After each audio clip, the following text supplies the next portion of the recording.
Following videos will talk about automatic speech recognition. Actually, automatic speech recognition is the process which transforms spoken language into a text which is usually of orthographic form. In order to do so, a couple of considerations have to be taken into account, which can be summarized under the term context. For example, what type of speech needs to be recognized? It can be differentiated according to the language which is used, perhaps a dialogue, perhaps a certain speaking style. A human listener is able to distinguish these points. A machine has to be taught how to do that. Then the information comes from different speakers. Speakers are either known to the system or not known to the system, or the system may be able to adapt to a certain speaker by training or adapting its internal features. You might even have to deal with uncooperative speakers in terms that you have a forensic speech recognition. That is, the speaker is not necessarily aware that the system is trying to transcribe what he has spoken. Speech recognition is differently difficult according to the target units we are after. The number, the type of target units, and the complexity plays a role. For example, if you want to recognize just the digits between 0 and 9, this is an easier task than recognizing continuously spoken German or English speech.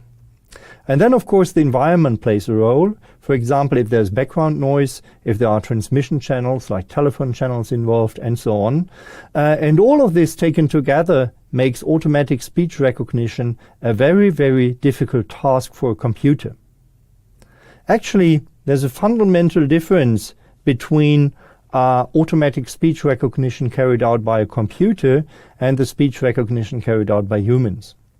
We as humans are able to distinguish between the variances and the invariances in speech and in the speech signal, and this has to be explained to the computer. This has to be learned by the computer. So the computer needs to learn which are the invariant features which, for example, are representative for an R or an E sound.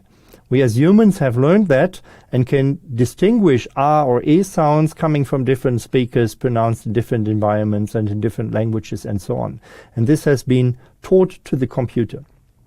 The second difficulty is that speech is a continuous signal. That is, we do not talk with individual words, but we speak continuously, and this continuous speaking style makes it difficult to separate the different units from each other. Actually, there is what we call the effect of co-articulation, which means that one sound is linked to the other sound, and the movements of my articulatory organs span over from one sound to the next and to the following one.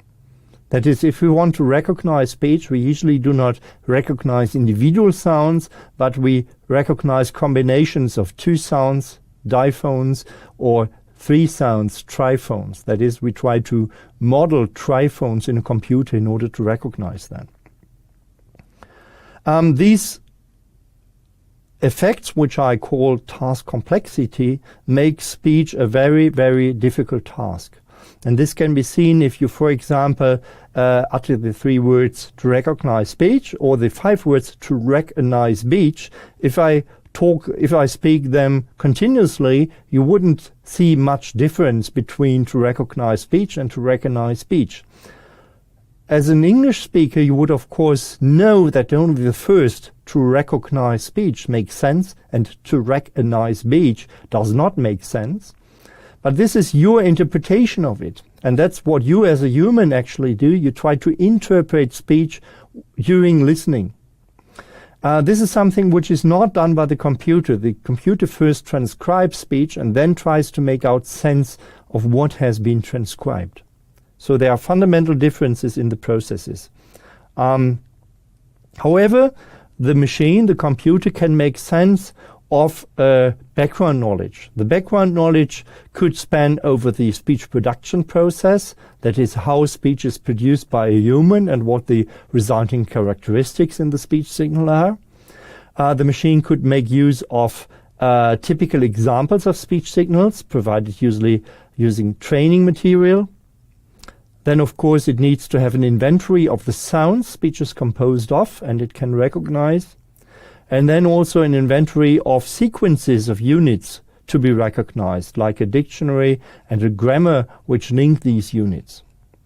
This is all knowledge which we have to bring into the machine, to bring into the computer in order to automatically recognize speech. The approach which is performed by the computer is a pattern recognition approach. That is, the computer tries to compare trained patterns with what he can observe from the speech of the user which needs to be recognized. And this is not done on the level of the physical speech signals, that is the microphone signal, but this microphone signal is first transformed into a set of features which can easily be recognized. The recognition result would then be the most similar features to the ones which are already trained in the computer, and the ones trained in the computer have a label with respect to what text has produced these features, and then this text is actually the recognition results, is the most probable hypothesis of the speech recognizer. This pattern recognition approach can, in a sum, be illustrated as you see in the picture behind me. So the speech signal is first transformed into features by means of a feature extraction algorithm. These features are usually calculated for time spans of approximately 20 to 30 milliseconds. That is, for each 20 or 30 milliseconds, we calculate one vector of features, usually about 20 to 30 features. And these features then make reference to some sound or a phoneme, a class of sounds. In order to associate the features with the phonemes in a probabilistic way, there are different mechanisms, different statistical algorithms. The most popular ones used nowadays in automatic speech recognizers are the so-called hidden Markov models, or HMMs, or the neural networks, NNs. In order to do so, the speech recognizer needs to be trained and needs to store which types of features are representative for certain phonemes, and this is called the acoustic model of the speech recognizer. And the recognizer needs to know, of course, also which words can be recognized, so it needs to have a vocabulary. The phoneme probabilities are the sequences of probable phonemes, need then to be transformed into a sequence of words or even a sentence which is to be recognized. In order to do so, there's a second step which is usually called the decoding step. So in the decoder, the phoneme probabilities are organized in order to form words and sentences. In order to do so, the decoder needs to have access, of course, to the vocabulary, but it also needs to know which words can follow each other, it has to have a language model or a grammar in order to organize the words in a certain sequence. The second step, the decoding step, is usually also performed using a hidden Markov model, a different type of hidden Markov model, or also a neural network, which has become more popular in recent times. A popular way to illustrate these features can be seen in the slide behind me. You see first on the upper panel a picture of a speech signal that is the course of the microphone signal over time. And in the lower part, you see a spectral decomposition of this speech signal into different frequencies from 0 to 4000 Hertz on the y-axis. And with the color coding, you see the spectral energy or spectral power density at each time and at each frequency point. In principle, this spectral representation gives you already a very nice representation in terms of features which could be recognized. And in fact, this so-called spectrogram has been used to make speech visible. So in principle, we could apply an image recognizer on these types of features. In reality, there are a little bit more elaborated ways to calculate features from the speech signal, namely to concentrate on the information which is really representative for the sound classes to be recognized, that is for the phonemes, but not to differentiate between speakers, between recording conditions and so on. So we need to only consider those types of information which are representative for the linguistic information in the speech signal, and all other things have to be tuned off. So the Fourier spectrum is a first approach to it, but it considers all type of information in the same way. So we can see also background noise in the spectrogram. We can also see the fundamental frequency of the speaker, which might be an indication of whether it's a male or female speaker. All this needs to be thrown out of the feature representation. In order to do so, there are some other ideas which are usually combined in order to extract nice features which work well for automatic speech recognition processes.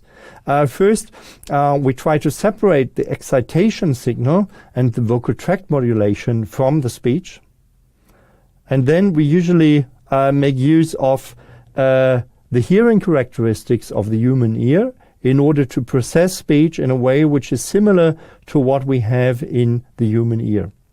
And this may result in different types of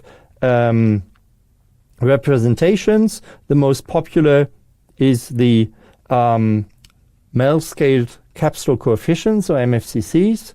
The second very popular type of feature is the perceptual linear predictive, or PLP coding. And the third type of features is the relative spectral analysis, or raster analysis. All three result in features which represent short segments of the speech, for example, 20 to 30 milliseconds long segments of speech.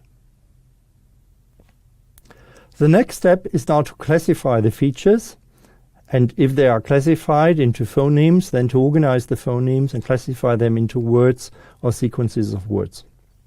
There are two popular approaches which are used nowadays for this task. The first one is called the hidden Markov model, and the next one is called the neural network. Both of them are statistical approaches. That is, they calculate a probability that a certain feature vector stems from or is related to a certain phoneme. So it gives us probabilities of phonemes, and these probabilities of phonemes can then be organized into probabilities of words. So all this is a probabilistic process. Behind me you see an illustration of the first type of hidden Markov model. In principle, it consists of a series of states. These are these blue balls, which are connected by arrows, so-called transitions. These transitions happen with a certain probability, and this probability is indicated beneath the transition. The states are also able to transmit or emit a certain information item, in this case a symbol, and the probability with which it emits the symbol is also illustrated next to the symbols. For example, the probability that the state number 1 emits the symbol H is 1.0. And the probability to transit from state 1 to state 2 is actually 0.4. Now, with the help of these probabilities, one can calculate an overall probability that this sequence of states from 1 to 5 has emitted a certain sequence of symbols, like the German word heben. In order to calculate this probability, we start with state number 1 and calculate the probability that this state emits the symbol H, which is 1.0, multiplied with the probability to transit from state 1 to 2, so 1.0 multiplied with 0.4, multiplied with 0.8 for emitting E, multiplied with 0.2 to transit to state 3, multiplied with 1.0 to emit the B, multiplied with 0.6 to transit to state 4, multiplied with 1.0 for emitting the Ö, multiplied with 0.5 to transit to state 5, multiplied with 0.6 to emit the symbol N. So all this multiplication would result in the overall probability for this sequence of state emitting the sequence of symbols heben. You've seen that you can also stay in one state for a certain period of time. Then you transit from the state to itself. And you can even bypass some states, as you see here. But the hidden Markov model only allows you to go from left to right in emitting the symbols. This type of hidden Markov model is useful for connecting information, which comes, for example, from the symbols in order to connect them to words or sentences, but it does not consider the features which are necessary at the input of the recognition process. In order to deal with features, a second type of hidden Markov model, not a discrete one, but a continuous phoneme hidden Markov model, is used. An illustration of this hidden Markov model can be seen behind me, and you see in the lower half of the picture a sequence of feature vectors which are representative for a certain phoneme. So there's a fixed relationship between the phoneme K and the corresponding sequence of states. The link between the states and the feature vectors is a probabilistic one. That is, we have probabilities that this state 1 emits this vector of features, and yes, this is a multidimensional vector. We also have multidimensional, usually modeled in a mixed Gaussian way, probabilities. And in addition to that, we have, of course, the transition probabilities again.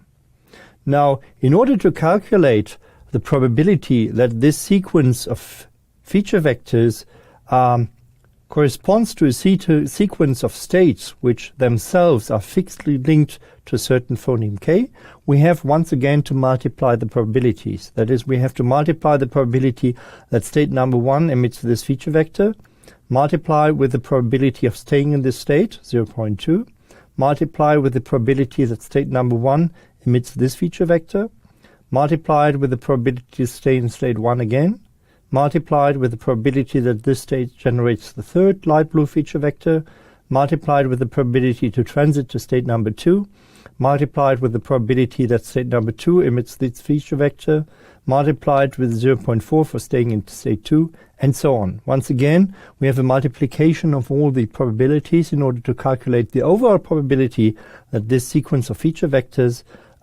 corresponds to the sequence of states, which is fixedly linked to the phoneme K. The second way of modeling the link between the feature vectors and the phonemes is a neural network. A neural network is in principle a very simple classifier, and the most simple such classifier is shown here. It's called the perceptron.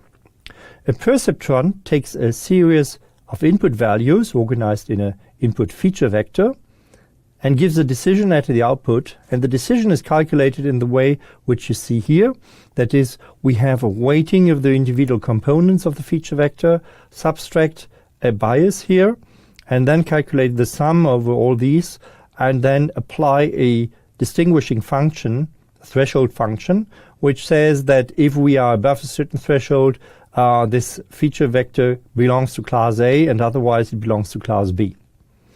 In the two-dimensional feature space, you can easily imagine such a classifier to be a straight line through this two-dimensional space. If you go to higher dimensional spaces, then you would have to imagine a plane in a three-dimensional space or a hyperplane in an n-dimensional general space. Usually the feature vectors have a higher dimensionality than 2 or 3. Now, this perceptron helps you to distinguish between two classes, but if we want to distinguish between all the sounds relevant for a certain language, we need more than two classes. We have a couple of 25 to 30 different phoneme classes in different languages, so we need to combine classifiers like this in order to create a type of network. And this is shown here. It's called a multi-layer perceptron network, or MLP network, which combines these simple classifiers, as you see here, by taking the output of one classifier and using it as the input to another classifier, and organizing these classifiers in terms of layers.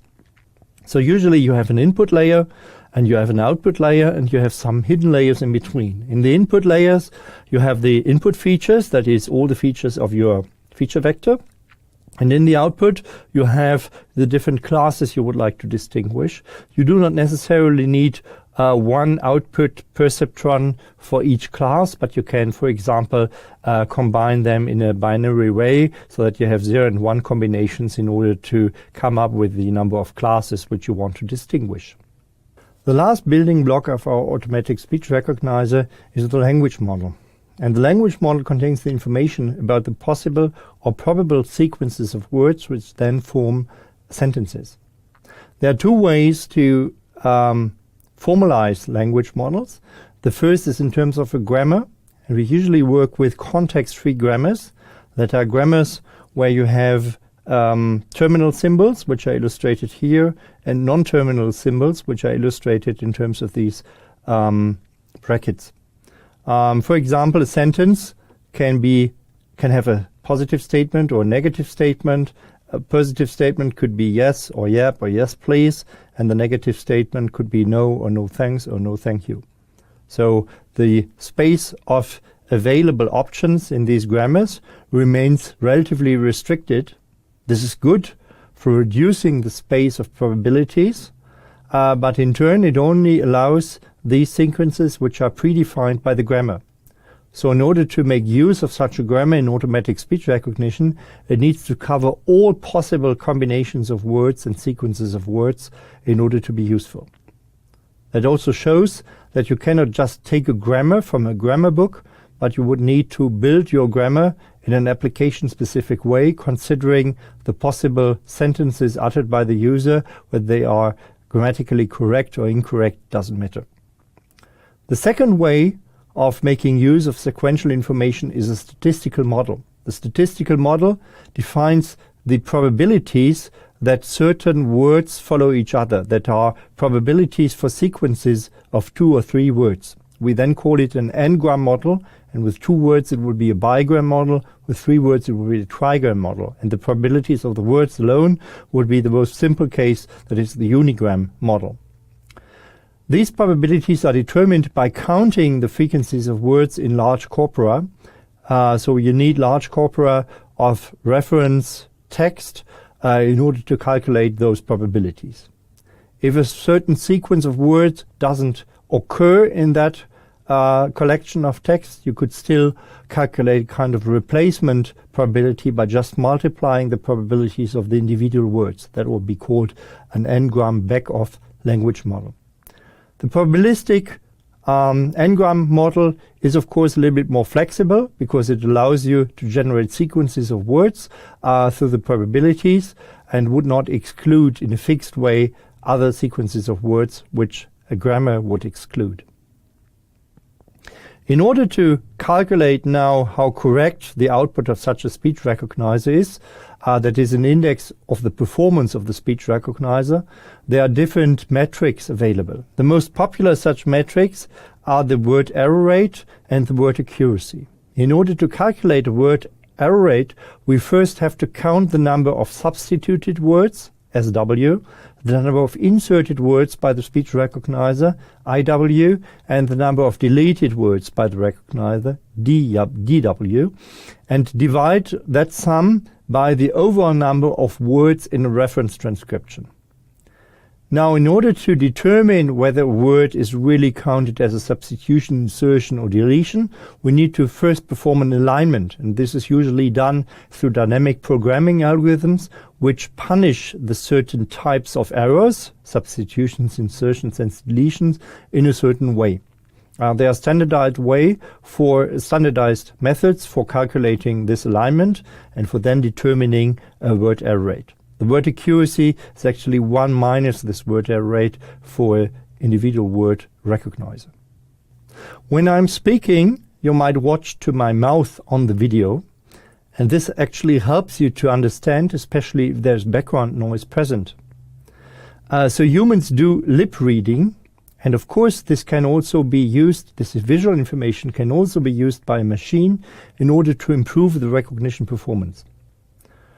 The lip reading particularly facilitates the recognition of sounds which are otherwise difficult to differentiate or distinguish, like a D from a B or an M from an N, because of the shape of the mouth and the lips particularly, which are different in these pairs of sounds. A machine can also do lip reading, basically by analyzing the area around the mouth. In order to do so, we first have to find the face, to track the face, then find the mouth in the face region, and then recognize the individual shapes of the mouth in terms of so-called visemes, that are the equivalents to phonemes on the visual level. In order to find the face, there are 4 possibilities. The first is a rule-based approach. We define the face like a combination of ovals with certain points of interest, like the eyes and the nose and the mouth in the face. This is like a child would depict a face through its most apparent characteristics. This can also be defined as invariant features in a classical statistical classification approach. Then we can also do pattern recognition, and we can also make use of the color. Actually, the color of the skin is something which is very unique, and we can try to recognize the color in an image, and then through the shape and the color recognize the face in an image. The color approach alone would of course also illustrate other parts of the body which show skin color. For example, the hands and the arms would also be visible when you just use the color. So in principle, it's better to combine the different approaches in order to find and to track the face in an image. Here you see some examples of algorithms which have determined the face and then determined regions of interest in the face. Regions of interest are usually the regions around the eyes and around the mouth and around the nose and on the front here. So you see these points can be relatively well identified in pictures, despite the fact that these people illustrated in the pictures have different colors. The lighting of the pictures is not very good.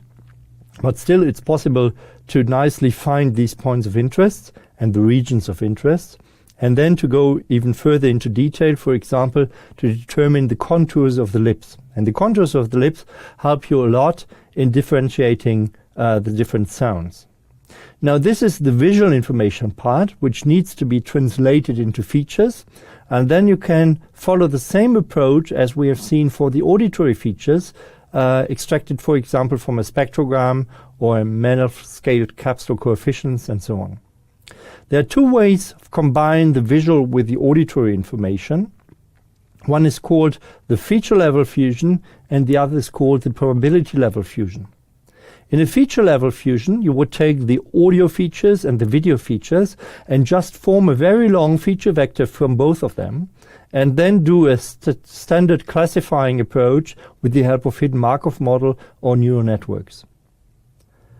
The second approach, the probability fusion, is to train different classifiers, one for the audio features, representing phoneme classes, and then the video features, representing viseme classes, and then combining at the decision level or at the level of probabilities into one unique sequence of recognized words.